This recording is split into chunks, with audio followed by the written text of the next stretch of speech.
बेटा आज हम एक्टिविटी है ना 1.3 स्टार्ट करने जा रहे हैं। ओके तो कल सर। तक हमने 1.2 एक्टिविटी स्टार्ट कर दी थी और हमने उसमें से क्वेश्चन वगैरह पुट करके हमारा क्लियर हो गया। अब 1.3 एक्टिविटी में क्या बोला है इसमें, take a few zinc granules. Zinc क्या है? मेटल। क्योंकि मेटेलिक टेबल अगर तुम्हारे को आती है एक्टिविटी टेबल तो तुम्हें पता होना चाहिए कि उसमें मेटल जिंक है, और जिंक कौन से नंबर पे आता है ये भी पता होना चाहिए। थोड़ी देर में पता लग जाएगा आगे जब करेंगे तो, ठीक है।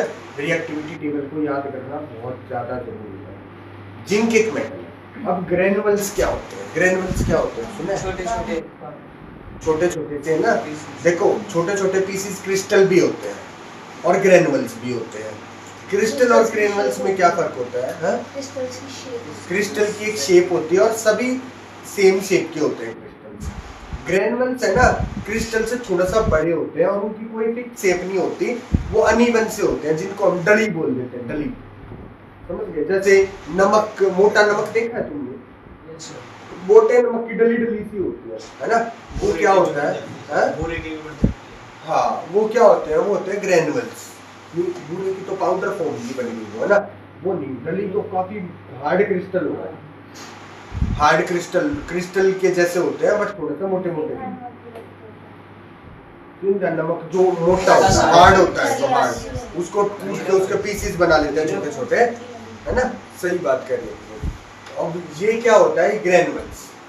अब जिंक ग्रेनुअल्स लिए ये और इसमें डाल दिया हमने या तो डाइल्यूट सल्फ्यूरिक एसिड और या फिर इसकी जगह पे HCl हाइड्रोक्लोरिक एसिड भी यूज कर रखा है। तुम ध्यान दोगे तो देखो ये रहा।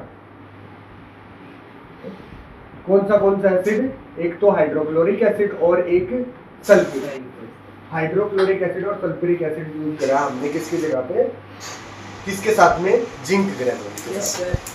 अब देखो यहाँ तुम्हारे को बस इस एक्टिविटी से एक बात ये यही बताना चाह रहा है कि जब भी हम कोई केमिकल रिएक्शन करते हैं ना, तो वहां पर एक गैस रिलीज हो सकती है। अदरवाइज ये रिएक्शन की अगर ज्यादा डिटेल में जाएंगे ना हम, तो हमें ये पता होना चाहिए कि कोई भी मेटल जब रिएक्ट करता है किसी भी एसिड के साथ में, तो वहां पर है ना कौन सी गैस रिलीज होती है? हाइड्रोजन गैस रिलीज होती है, H2। और एक हाइड्रोजन अगर यहाँ से रिलीज हो गया तो बचा क्या? जिंक और क्लोरीन, तो बनेगा zinc chloride, ZnCl2 plus H2। Reaction है ये अगर हम HCl के साथ करते हैं, और अगर हम H2SO4 के साथ करते हैं तो हमारा रिएक्शन बनता है Zn plus H2SO4। Sulphuric acid का क्या फॉर्मूला होता है? H2SO4। और जब इसके साथ हम रिलीज करेंगे तो कॉमन बात तो ये है कि यहाँ पर भी क्या रिलीज होगी? हाइड्रोजन गैस रिलीज होगी, और सॉल्ट कौन सा बनेगा? जिंक और सल्फ्यूर, ZnSO। समझ गए? कॉमन बात यहाँ पर ये है कि जब भी मेटल एसिड के साथ रिएक्ट करते हैं तो कौन सी गैस रिलीज करते हैं? H2 गैस रिलीज करते हैं। अब ये H2 को चेक कैसे करें हम? H2 को चेक करने का आगे तरीका आएगा भी। H2 को चेक करने का ये तरीका होता है कि बेटा H2 गैस को जब हम कैंडल फ्लेम के कांटेक्ट में लाते हैं ना, तो वो पॉप साउंड से ब्रस्ट होती है, ठीक है। हम क्या करेंगे, इसको है ना यहाँ से, या जो पाइप सी है ना, इस पाइप को और थोड़ा सा लंबा करके और एक सॉल्यूशन बना लेंगे, और उस सॉल्यूशन में क्या है?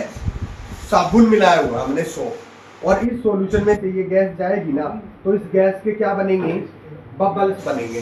क्योंकि तुमने देखा होगा सॉप सॉल्यूशन से हम फूंक मार के भी बबल्स बनाते हैं ना, ऐसे ही है ना ये बबल्स बनेंगे जब हम इस गैस के। तो अब इन बबल्स में कौन सी गैस है? H2। कौन सी है? H2 जैसे ही कैंडल फ्लेम के कांटेक्ट में आएगी ना, तो क्या हो जाएगा? पॉप साउंड से ब्रस्ट होगा। नॉर्मली बबल जब फूटता है कांटेक्ट में आगे फ्लेम के, तो कोई साउंड नहीं करता ना, नॉर्मली ब्रस्ट हो जाता है। बट H2 का बबल जो होगा ना, वो पॉप साउंड से ब्रस्ट होगा, पट पट पट की आवाज आएगी। ये H2 गैस को चेक करने का तरीका होता है। आगे आएगा भी हमारे आगे एक्टिविटीज करेंगे जब। बट अभी यहाँ पर इस एक्टिविटी से हमें एक बात का ये पता चल रहा है कि यहाँ से कौन सी गैस रिलीज होने लग रही है? H2 गैस रिलीज होने लग रही है। अब ये एक्टिविटीज और ये जो रिएक्शन है ना, ये रिएक्शन आगे भी तुम्हारे चैप्टर्स में, इसमें भी आएंगे। आगे जो चैप्टर तुम metal non metal acid basis solve करोगे सभी में आएंगे ये रिएक्शन। पर अभी यहाँ पर करने का कारण क्या था? यहाँ पर इस एक्टिविटी को करने का रीजन पता है क्या है? ये आगे वाली बात है जो अभी हमें ये बताने वाला है। ये हमें क्या बता रहा है? From the above three activities, we can say that any of the following observation helps us to determine whether a chemical reaction has take place. मतलब कोई भी रिएक्शन टेक होता है तो उस टाइम पे क्या क्या चेंजेस हो सकते हैं। पहला क्या चेंज हो सकता है, स्टेट चेंज हो सकता है बिल्कुल। हमने दूसरे वाली एक्टिविटी में देखा जिसमें लेड नाइट्रेट और पोटेशियम आयोडाइड था, दोनों ही एक्वस सॉल्यूशन थे, लिक्विड में थे, और उनसे क्या सेपरेट हुआ, एक सॉलिड सेपरेट हुआ, तो स्टेट चेंज हो गया ना। तो स्टेट चेंज हो सकता है।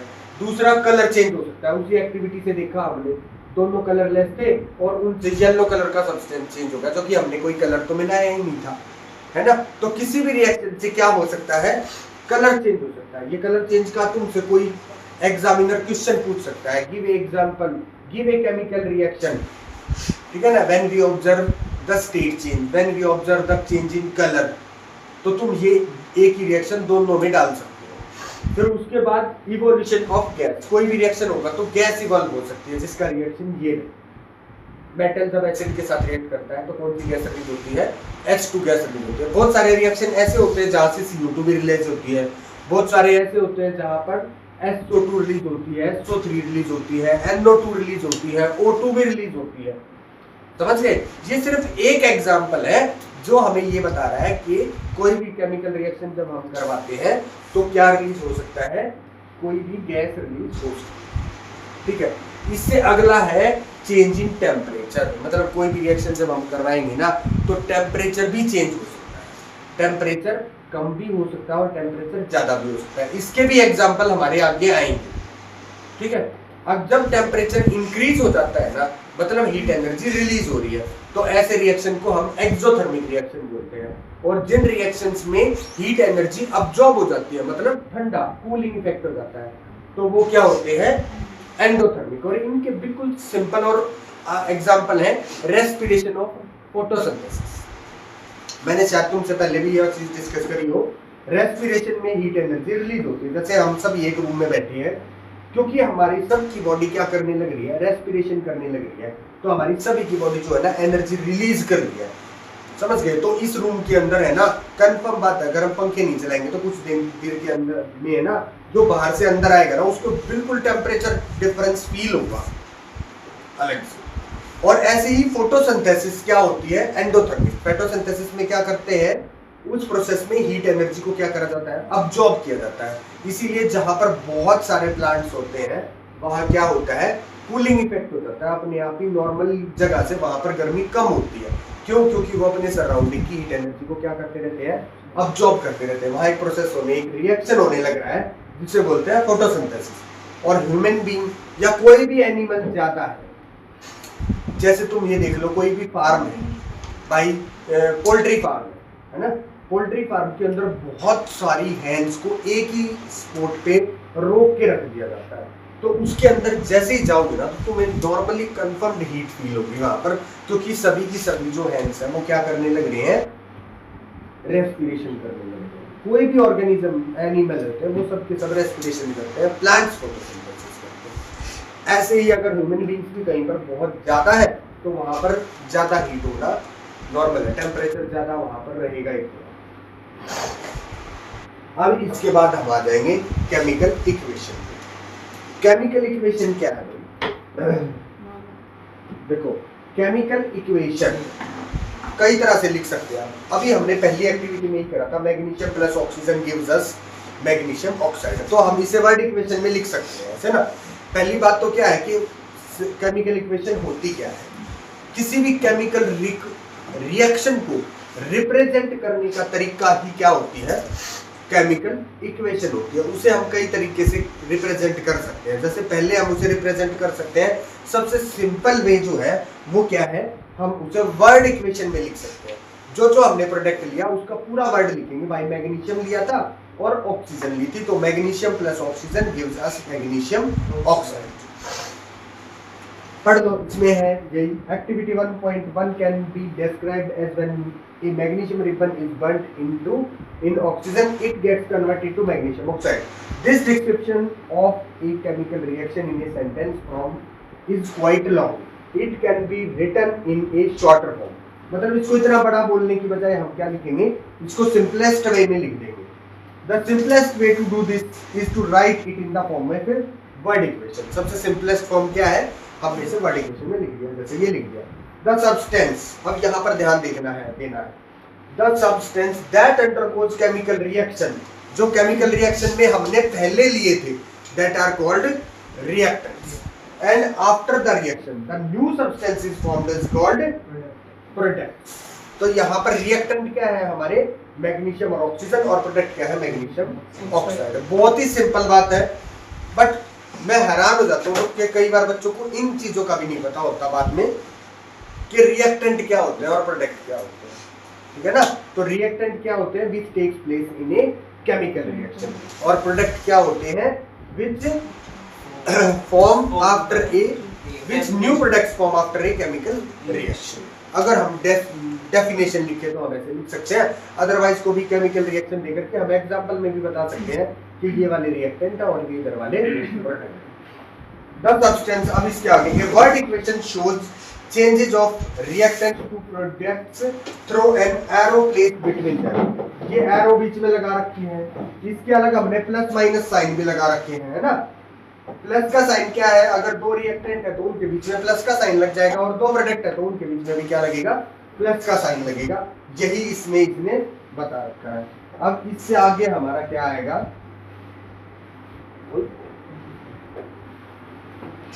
चलो बड़ा writing a chemical equation. Is there any other shorter way to represent, क्या इससे छोटा भी रास्ता है, हमारे पास कोई तरीका है कि हम किसी केमिकल इक्वेशन को रिप्रेजेंट कर सकें? हाँ है। वो क्या है, सिंबॉलिक फॉर्म। हम मैग्नीशियम की जगह पे सिर्फ उसका सिंबल यूज करेंगे Mg, और ऑक्सीजन की जगह पे सिर्फ उसका सिंबल यूज करेंगे O2। तो उसकी शॉर्टर फॉर्म क्या है, Mg plus O2 gives us MgO। इसको बोलते हैं स्केलेटल केमिकल इक्वेशन। ध्यान रखना, ये कौन सी है, स्केलेटल केमिकल इक्वेशन, क्योंकि इस इक्वेशन में ना एक छोटी सी दिक्कत है। चलो पहले पढ़ते हैं क्या है। Is there any other shorter way to representing chemical equations? Chemical equations can be made from conscious and useful if we use chemical formula instead of words. हम chemical formula use करें instead of words. A chemical equation represents a chemical reaction. If you recall formula of magnesium, oxygen and magnesium oxide, the above word equations can be written as this. Count and compare the number of atoms of each element on left hand side and right hand side on the arrow. अब ये भी ध्यान रखना, यहाँ पर atom count करना। तो यहाँ पर Mg का एक एटम है, यहाँ पर Mg का एक एटम है, और यहाँ पर ऑक्सीजन के दो एटम है, और वहाँ ऑक्सीजन का एक एटम है। यह हमारा लॉ ब्रेक हो गया, जो हमने पिछले साल पढ़ा था, लॉ ऑफ कंजर्वेशन ऑफ मास, जिसमें हम ये बता रहे थे कि किसी भी केमिकल रिएक्शन में ना mass of any element neither be created nor be destroyed. तो हम हमारी, क्योंकि ये इक्वेशन क्या है, बैलेंस्ड नहीं है ना, क्योंकि इसमें ऑक्सीजन तो कंप्लीट है ही नहीं, उधर दो थे उधर एक है, कहाँ गया एक ऑक्सीजन, क्योंकि वो तो डिस्ट्रॉय हो ही नहीं सकता। तो हमें इसे बैलेंस करना पड़ेगा, और इसी इक्वेशन को बैलेंस करने के बाद क्या बोलेंगे हम, बैलेंस्ड केमिकल इक्वेशन। और जब तक ये बैलेंस्ड नहीं है, जब तक इसे क्या लिखेंगे, स्केलेटल केमिकल इक्वेशन। देखो ये रहा, कंपेयर कर दिया मैंने। Is the number of atom of each element the same on both the sides, नहीं है। If yes then the equation is balanced, अगर है तो वो बैलेंस्ड है, बट यहाँ तो बैलेंस है ही नहीं। अब if not then the equation is unbalanced equation because the mass is not the same on the both sides of the equation. Such a chemical equation is called skeletal chemical equation. अब यहाँ पर है ना, एक question ये भी बन सकता है, कई बार बनता है, कि हम किसी भी इक्वेशन को बैलेंस क्यों करते हैं, क्यों जरूरी है? Because of the law of conservation of mass. समझ गए? इसका आंसर ये है। बहुत सिंपल क्वेश्चन है। क्वेश्चन है आएगा कि हम किसी भी केमिकल इक्वेशन को बैलेंस क्यों करते हैं। बैलेंस इसलिए करते हैं क्योंकि हमारे को लॉ ऑफ कंजर्वेशन ऑफ मास को फॉलो करना जरूरी है। अगर हमारा बैलेंस नहीं हुआ तो law of conservation of mass break हो जाएगा। हर एक इक्वेशन में एरो से इधर और एरो से उधर हर एक एलिमेंट का नंबर क्या होना चाहिए, सेम होना चाहिए। अब इससे आगे वाले जो कंसेप्ट है ना, इसमें आएगा बैलेंस्ड केमिकल इक्वेशन, कि हम किसी भी इक्वेशन को बैलेंस कैसे करते हैं। समझ गए, हाउ टू बैलेंस। अब इसमें बहुत सारे स्टेप है, 2 पेज भरे हुए हैं, पर हमारे को वो पढ़ने की बिल्कुल भी जरूरत नहीं, क्योंकि बैलेंसिंग करना है ना बेटा, हमारे को करना है हिट एंड ट्रायल। कैसे करना है, हिट एंड ट्रायल। बहुत ही आसान है, तुम 10-12 इक्वेशंस को जैसे ही बैलेंस करोगे तुम्हारा ये कॉन्सेप्ट बिल्कुल क्लियर हो जाएगा। इसके लिए तुम्हारे को अलग से ज्यादा टाइम लगाने की जरूरत है नहीं। अब यहीं पर देखो हमारे पास क्या है, मैग्नीशियम प्लस MgO। तो यहाँ हम इसको बैलेंस करेंगे, थोड़ी देर के लिए सोचो। हमें क्या करना है, यहाँ पर Mg और ऑक्सीजन के कितने हैं, 2। ऑक्सीजन के 2 है ना, एक तो इसको ध्यान रखना हम इसके साथ 2 नहीं जोड़ सकते, कभी भी हम ऐसे नहीं लिख सकते हैं क्योंकि हमारा फॉर्मूला ब्रेक हो जाएगा। फॉर्मूला ब्रेकिंग में MgO पूरा रहेगा, है ना। बट एक काम कर सकते हैं, क्या, जहां पर 2 लगा सकते हैं। जैसे ही हमने यहाँ पर 2 लगाया, हमारे मैग्नीशियम के भी 2 हो गए और ऑक्सीजन के भी 2 हो गए ना। और इस तरफ क्या है, मैग्नीशियम का 1 है और ऑक्सीजन के 2 है। तो हम यहाँ मैग्नीशियम के साथ भी क्या लगा देंगे, 2 लगा देंगे, हमारी हो गई ना। समझ में आया। इससे अलग हमने जो दूसरी एक्टिविटी करी थी उसकी इक्वेशन, ऑक्सीजन के साथ, ऑक्सीजन के यार इधर एरो से इधर है, कितने हो गए, 2। और ऑक्सीजन के इधर कितने हो गए, 2 ही तो हुए। तो 2 नहीं हो गए, 4। तो उधर ब्रैकेट लगे, नहीं ब्रैकेट नहीं है, ये 2 सिर्फ इसके साथ है भाई। प्रोडक्ट में ब्रैकेट नहीं लगे, प्रोडक्ट में ब्रैकेट लगे, ब्रैकेट लगाने की जरूरत नहीं है, ये इस पूरे के साथ है, ये 2। ठीक है ना, समझ में आया ना। हमने एरो के इधर और उधर देखना है एलिमेंट। अब जो हमारा सेकंड इक्वेशन, सेकंड एक्टिविटी क्या था, उसमें पोटेशियम आयोडाइड और लेड नाइट्रेट है ना, PbNO3 होल ट्वाइस, है ना, प्लस में potassium iodide gives us lead iodide PbI2 plus में पोटेशियम नाइट्रेट, है ना, यही था। अब इसको बैलेंस करके देखो तुम, यहाँ तुम्हें क्या करना है, लेड देखना 1 है और लेड यहाँ पर भी कितना है, 1। वैसे देखो हमारे को नाइट्रोजन और ऑक्सीजन को अलग अलग भी देख लेना चाहिए, बट है ना यहाँ पर अलग देखने के लिए इसलिए जरूरत नहीं है क्योंकि नाइट्रेट यहाँ भी इकट्ठा था और वहां भी क्या है, इकट्ठा है। हमारा ऑक्सीजन और नाइट्रोजन अलग अलग नहीं हुआ, तो नाइट्रेट को ना सीधा 1 ही मान के चलो। नाइट्रेट के यहाँ कितने थे, 2, और वहां नाइट्रेट का कितना है, 1। तो यहाँ क्या लगा दो, 2 लगा, 1 तो 2 लग गया। अब नाइट्रेट बैलेंस हो गया, है ना, नाइट्रेट यहाँ पर भी 2 हो गए और यहाँ पर भी 2 हो गए। अब पोटेशियम को देखो भाई, पोटेशियम यहाँ 1 था, यहाँ कितना है, 2। तो यहाँ पोटेशियम के साथ में 2 लगा दो, खाली पोटेशियम के साथ नहीं लगेगा, पूरे के साथ लग जाएगा, ध्यान रखना, ठीक है। तो अब ये आयोडीन के भी कितने हो गए, 2। और इधर देखेंगे तो आयोडीन के 2 ऑलरेडी है, लेड आयोडाइड, और यहाँ पर लेड का 1 है और वहां पर भी लेड का 1 है, हो गई बैलेंस। ऑक्सीजन को अलग से करने की जरूरत नहीं है, मैं कह रहा हूँ।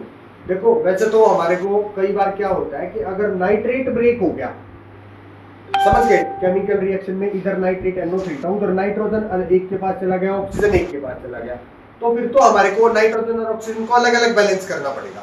पर हम थोड़ा जल्दी करने के लिए, क्योंकि हमारा नाइट्रेट है ना इकट्ठा ही है, यहाँ पर भी इसके साथ था और यहाँ पूरा का पूरा उस पोटेशियम के साथ चला गया ना, तो नाइट्रेट को सीधा पूरे को बैलेंस कर दो तो ऑक्सीजन अपने आप ही बैलेंस हो जाएगा। अब तुम ऑक्सीजन देखो, यहाँ पर ऑक्सीजन के कितने हैं, 6 हैं, ठीक है ना, यहाँ पर भी ऑक्सीजन के कितने हैं, 6 हैं। नाइट्रोजन के 2 हैं तो उधर भी नाइट्रोजन के 2 ही है ना। समझ में आई बात। नाइट्रेट को सीधा बैलेंस करो, नाइट्रेट को एक ही एलिमेंट समझ के बैलेंस करो, नाइट्रोजन को अलग अलग, नाइट्रोजन और ऑक्सीजन को अलग अलग बैलेंस करोगे तो भी कर दोगे, बट तुम गलती कर सकते हो, तुम्हारा बड़ा बन जाएगा। नाइट्रेट को पूरा एक समझ के बैलेंस करो, समझ गए। तो ऑक्सीजन और नाइट्रोजन दोनों इकट्ठी बैलेंस हो जाएंगे। देख लो हमने ऐसे ही करा है, नहीं। और वैसे ये बहुत मुश्किल टास्क नहीं है, ये बहुत ही इजी टास्क है, बहुत ही इजी टास्क। तुम ये काम है ना बहुत ही आराम से कर पाओगे, 5-7 इक्वेशन बैलेंस होते ही तुम सीधे हो जाएंगे। ठीक है, अब देखो, अब हम करते हैं, थोड़ा आगे पढ़ते हैं। आगे अगर हम पढ़ेंगे तो हमारे पास देखो, balanced chemical equation, recall the law of conservation of mass that you studied in class 9। Mass can neither be created nor be destroyed in any chemical reaction, हमने अभी पढ़ा है, सुना। That is the total mass of the elements present in the product of the chemical reaction has to be equal to the total mass of the elements present in the reactants। मतलब reactants में जितना मास है ना सभी element का, उतना ही मास किसमें होना चाहिए, प्रोडक्ट में होना चाहिए। बट अब मास काउंट करने की बजाय है ना एलिमेंट्स के नंबर काउंट करेंगे, क्योंकि मास फाइंड करने में तो हमारे को और भी ज्यादा टाइम लगेगा, अब नाइट्रोजन का मास देखेंगे तो नाइट्रोजन का मास 14 है, ऑक्सीजन का 16 है, 16 × 3 48, कितना मास बनेगा ना। दोनों तरफ का मास बैलेंस करना थोड़ा सा बड़ा टास्क हो जाएगा, तो इसलिए हम क्या करेंगे, मास को बैलेंस नहीं करेंगे, हम एलिमेंट्स को ही बैलेंस कर देंगे।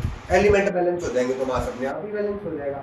यही बोल रहा है ये। In other words the number of atom of each element remain the same before and after a chemical reaction. समझ गए?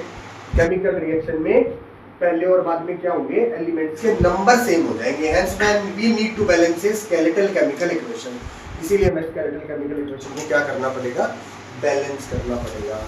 Is the equation 1.2 balanced? Let us learn about the balancing of chemical equation step by step. जैसे अभी इसने लिया ZnH2SO4 ZnHO4 plus H2। अब तुम ये देखो क्या ये पहले से बैलेंस है या नहीं है? एलिमेंट देखो, यहाँ जिंक एक है वहाँ भी जिंक एक है, यहाँ H2 एक है वहाँ पर भी H2 एक है, सल्फर एक है सल्फर एक है, ऑक्सीजन 4 ऑक्सीजन 4 है, या SO4 को पूरा एक मान के तुम कर सकते हो, इधर भी SO4 एक है और उधर भी SO4 पूरा क्या है, एक ही है। तो सभी एलिमेंट्स के नंबर को हमने बैलेंस कर दिया, तो हमारा मास तो अपने आप ही बैलेंस हो जाएगा। अब इसके बाद जो है ना, ये क्या करेगा भाई,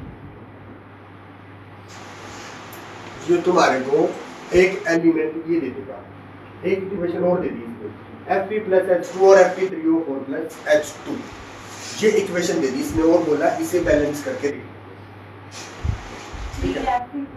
देखो यहाँ पर Fe के 3 है और यहाँ Fe का 1, समझ गए? अगर तुम्हें Fe बैलेंस करना है तो Fe यहाँ क्या हो जाएगा, 3 हो गया, समझ गए? यहाँ हो गया 3 हो गया है। अब देखो यहाँ पर हाइड्रोजन के 2 है, यहाँ भी हाइड्रोजन के 2 है, बट ऑक्सीजन देखो यहाँ पर कितना है, 1 और यहाँ कितने हैं, 4। तो यहाँ पर हमें 4 लगाना पड़ेगा। तो जैसे यहाँ 4 लगाएंगे, ऑक्सीजन तो 4 हो गए, पर हाइड्रोजन कितने हो गए, 8, ऑक्सीजन 8 हो गए, ऑक्सीजन 8 हो गए। तो यहाँ ऑक्सीजन को 8 करने के लिए हमें क्या करना पड़ेगा, इसके साथ में भी 4 लगाना पड़ेगा, होगी बैलेंस। अब इसको बैलेंस करने की राम कहानी के ऊपर इसने पूरा एक पेज खराब करा, तो मेरे ख्याल से हमारे को उस पेज के ऊपर अपना टाइम वेस्ट करने की जरूरत नहीं, समझ गए? तो हमारा ये बन गया। अब इस रिएक्शन को जिन बच्चों को थोड़ा सा ध्यान से समझना है ना, वो इस बात को समझो कि ये रिएक्शन क्या है। ये रिएक्शन है बेटा, Fe ने H2O के साथ रिएक्शन कर दिया है ना। अब मेटल जो है ना, H2O जो है वो कभी H2O के साथ रिएक्ट करते हैं, बट सभी मेटल H2O के साथ रिएक्ट नहीं करते, खास करके Fe जो है। अब हमारा हर जगह पे आयरन है, ये हमारा जो ट्राइपॉड है ये भी आयरन से बना हुआ है ना। अब हमने इस पर पानी डाला तो क्या ये पानी के साथ रिएक्ट करता है, नहीं करता।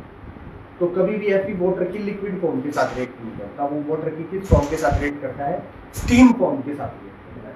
तो ये जो रिएक्शन है ना, ये किसका रिएक्शन है, आयरन और स्टीम का रिएक्शन, समझ गए? अब यहाँ पर एक चीज और तुम्हारे दिमाग में आनी चाहिए, अगर ऑक्साइड बना है, फेरस ऑक्साइड बना है, तो फेरस की या तो 2 वैलेंसी होती है या होती है 3 वैलेंसी। और अगर हम दोनों के फॉर्मूले बना करके देखो, थोड़ी देर के लिए देखो, Fe की 2 वैलेंसी और ऑक्सीजन की 2 वैलेंसी, तो हमारा फॉर्मूला क्या बन गया, FeO। और अगर Fe की 3 वैलेंसी और ऑक्सीजन की 2 वैलेंसी, तो हमारा फॉर्मूला बन गया Fe2O3, है ना। बट ये क्या है, तो Fe3O4 है, ये कहाँ से आ गया? ऑक्सीजन की तो 4 वैलेंसी हमने कभी सुनी, Fe की 4 वैलेंसी नहीं सुनी हमने, ऑक्सीजन की 3 भी नहीं सुनी, तो ये कैसे पैदा हो गया भाई Fe3O4? दिमाग में तुम्हारे आना चाहिए।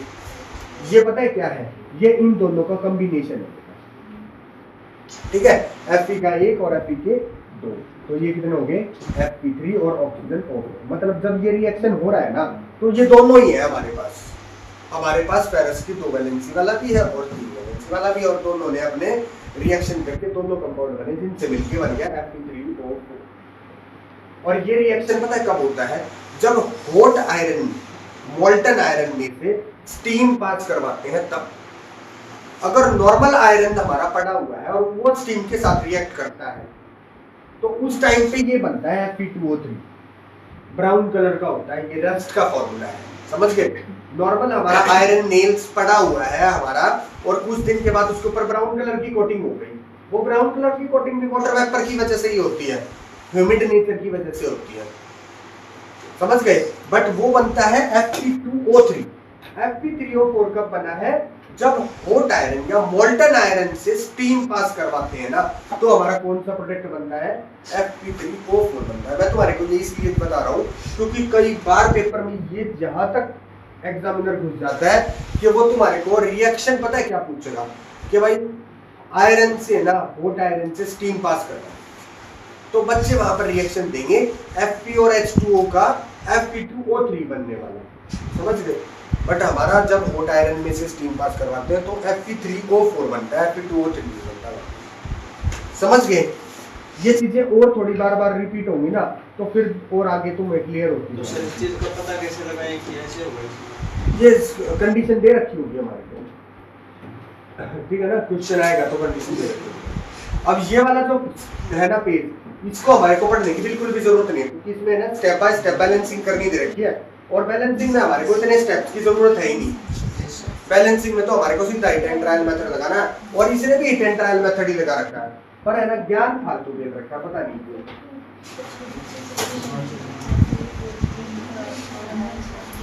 यहाँ पर जो हमारे को ज्ञान लेने की जरूरत है ना बेटा, वो ये है writing symbols of physical state. एक तो फिजिकल स्टेट, क्योंकि यहाँ पर फेरस के स्टेट में था, सॉलिड स्टेट में था, तो इसके आगे एस लिखा हुआ है। H2O गैसियस फॉर्म में था, मैंने बताया था ना स्टीम फॉर्म में है, तो उसके आगे G लिखा हुआ है। Fe3O4 H सॉलिड फॉर्म में बन रहा है, H2। तो यहाँ पर हम पता क्या करते हैं, जो चीज जिस स्टेट में होती है ना, उसका स्टेट उसके सामने इस तरह से लिखते हैं। अब कुछ सॉल्यूशन ऐसे होते हैं जिनको हम पानी में मिला के यूज करते हैं, जैसे हमने यूज करा था लेड नाइट्रेट और पोटेशियम आयोडाइड, उनके आगे ना AQ लिखा होता है, AQ ब्रैकेट में, मतलब वो एक्वेस सॉल्यूशन है। एक्वेस सॉल्यूशन का मतलब क्या होता है, पानी का मिक्स, पानी में मिला के हमने जिसका सॉल्यूशन बना दिया ना, उसे एक्वेस सॉल्यूशन बोलते हैं। एक्वा वर्ड तुमने वैसे भी बहुत ज्यादा सुना हुआ होगा, ऐसी बात नहीं है। जैसे पानी के सारे एनिमल्स को एक्वेटिक एनिमल्स बोलते हैं ना, जैसे काई है, काई उसको क्या बोलते हैं, एक्वाटील। एक्वाटील जो एल्गी सी नहीं हो जाती पानी के ऊपर, काई सी हो जाती है ग्रीन कलर की, ठीक है। ये वर्ड मैंने पता कब सुना था, एक गाड़ी है ना i10 नियोस लॉन्च हुई थी, और उसका रंग जो है ना, उसका ग्रीन कलर था, बिल्कुल डार्क ग्रीन, और उन्होंने उस कलर का नाम पता क्या लिख रखा था, एक्वाटील कलर। एक्वाटील। तो फिर मैंने सोचा यार ये एक्वाटील क्या होता है, तो मैंने गूगल सर्च करा तो पता लगा एक्वाटील तो काई को बोलते हैं। हाँ पता था, तुम्हारे को पता होगा, मेरी इंग्लिश इतनी अच्छी नहीं, मेरे को नहीं पता था, तो मैंने गूगल सर्च करा, मेरे को पता लगा एक्वाटील तो भाई काई को बोलते हैं, उस कलर का नाम था काई का कलर, मतलब एक्वाटील कलर।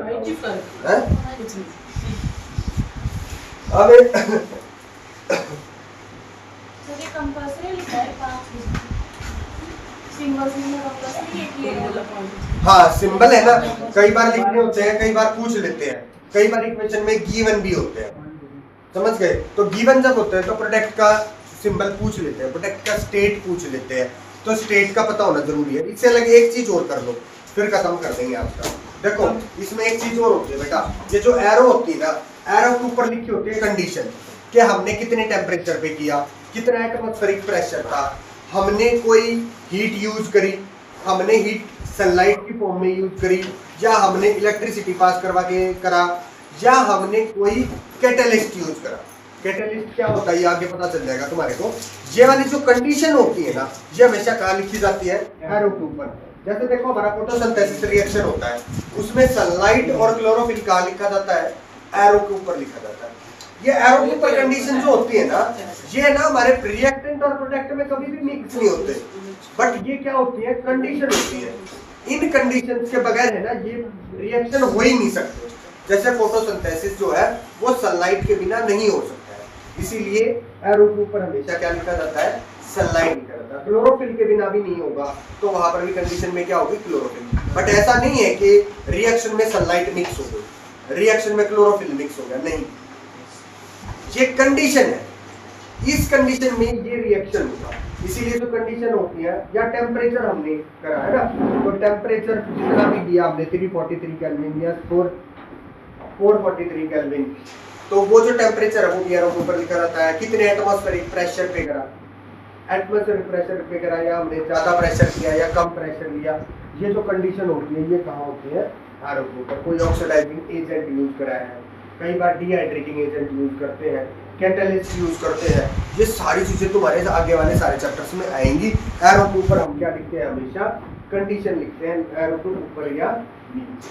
तो ये हमारा जो है ना, जो केमिकल इक्वेशन होता है ना, उसको लिखने का तरीका हमारा आ गया यहाँ पर। अब तुम्हें ना पता है क्या करना, मेरी बात सुनो। आज मैं तुम्हारे को घर के लिए थोड़ा सा काम दे रहा हूँ।